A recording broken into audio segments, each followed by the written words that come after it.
Now let's look at some live dogs and teasers. Starting with teasers, Sam.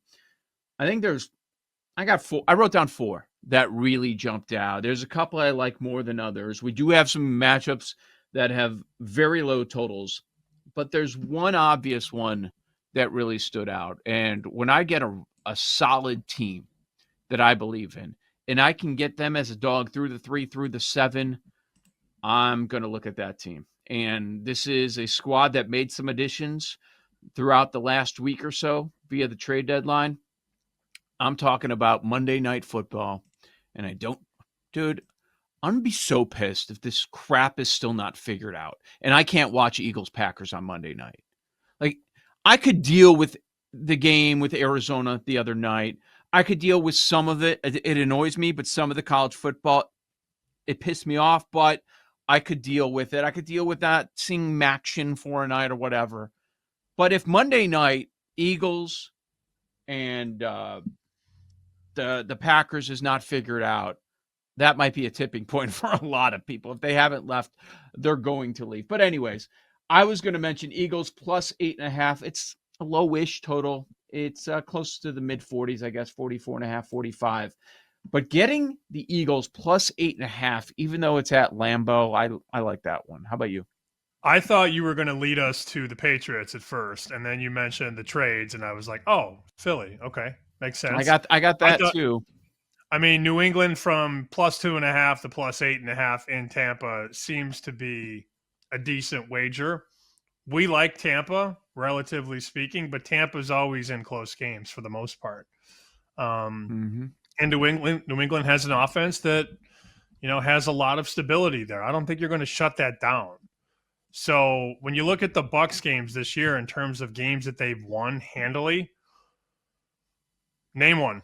Okay, the Saints, 23-3. Got it. Yep, that's one. Saints. And then every other game is close, including the first 4 wins by 3, by 1, by 2, by 3. So I don't know that there's a likelihood that Tampa blows them out. I mean, New England could win the game outright, obviously. The Lions only 2.5, but I thought for sure you were going to say New England up. I like Philly, though. I said yesterday I like Philly in the game, let alone in a teaser. So I agree with you on that one, too. As for the favorites down, Seattle from 6.5 to basically a pick 'em. I know you're not getting through the 7, so some people would say, you can't do that. You can. You actually can.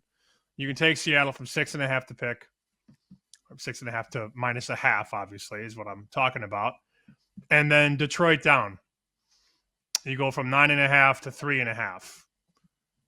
The Wong guys are going to bring the pitchforks to your front door, but I don't really want to lay 9.5. But now I get through 7 and 6 and 4. I'm still getting through 3 very important numbers, and I'm getting to 3.5. So that's sort of where I'm at in terms of like the 4 that I thought about. Agree with you on Philly. I like New England in a teaser, and then Arizona down, Detroit down. The Arizona one on Seattle, you know my thoughts on Seattle, but I do wonder, because now Brissett's going to be the guy, right? We'll see how long this continues. If they continue to play well, it seems like they're doing the right thing, and Gannon's like, oh, okay, we're going to stick with Brissett. Did you see what else is coming out next few days? No. Oh, Call of Duty. Uh-huh. I believe we're less than a week now, or maybe 5 days away. So he's dealing with this injury, sitting at the house. I'm sure he's studying up. And now Call of Duty is about to come out. Just saying. Keep that in mind. Might be Brissett. Seattle plays better on the road. So I don't know. Could we see another upset by the Cardinals? Possibly. They got so unlucky during their 5-game losing streak. Yeah, New England and Philly, those are obvious. If I were to force you to take one of these dogs in low total games, which one would you go? Would you go with the Jets plus 8.5 against Cleveland? Or would you go with the Jaguars plus 7.5 at the Houston Texans? Maybe it's Mills. I don't trust Jacksonville. I just don't. So I'd probably go Jets. That's how the NFL works, right? You trade away some of your best players and then you win the next week. That's the NFL. It's Yep. stupid. That's how it goes. All right, Joe Osanity, you got bet sweats. Go ahead. I want to go back to Arizona, Seattle. I know what you're doing. Mm-hmm. You're still jaded by Danny's rankings, aren't you? That's why you're not liking A Seattle. little bit. You 100% are. How many times you see it? Once the national pundits start going a little bit too high on a team and then come back the next week, catch that L. Feels like it's time. Funny. It's so funny. Feels like it's time. If he didn't say that, you'd be all over Seattle here. All over it. I was thinking it before. Okay. We'll see. Fair enough. Maybe. What about the Giants? And I like Danny. He knows what he's doing. We're on the same page with Seattle. We're on the same page. But just like seeing them above Philly, above Kansas City, I'm like, it might be time for them to get knocked down a peg. Let me see where Brady's got Seattle. He's got them 5th. He's got Philly 1. Legit. Buffalo 2. Tampa 3. Rams 4. Seahawks 5. Live dogs. Legit live dogs. Giants. Where do we need to start this conversation? Giants? Oh, Bears, Paul, of course. Get in here, Paul. Let the people know how you feel about the Giants. I need this. This feels like the Giants. I mean, Joe, you liked them last week. You got to come back on board. That's how this works. You thought they're going to beat the Niners outright. They let you down. Now you got to come back in because you know they're going to do it this week. The Bears, these are two. The over's probably the play, to be honest. The Giants' run defense stinks. I mean, the Bears, we've seen their defense. They stink. Up and down track meet. You want Jackson Dart or Caleb Williams win the game for you? Probably Caleb. But Caleb's been pretty good in the fourth quarter of a lot of these games. But I need the Bears fans to be checked a little bit. So the group threads are getting a little too cocky, and I don't like it. We getting bear weather on Sunday? Is that what I'm hearing, Joe?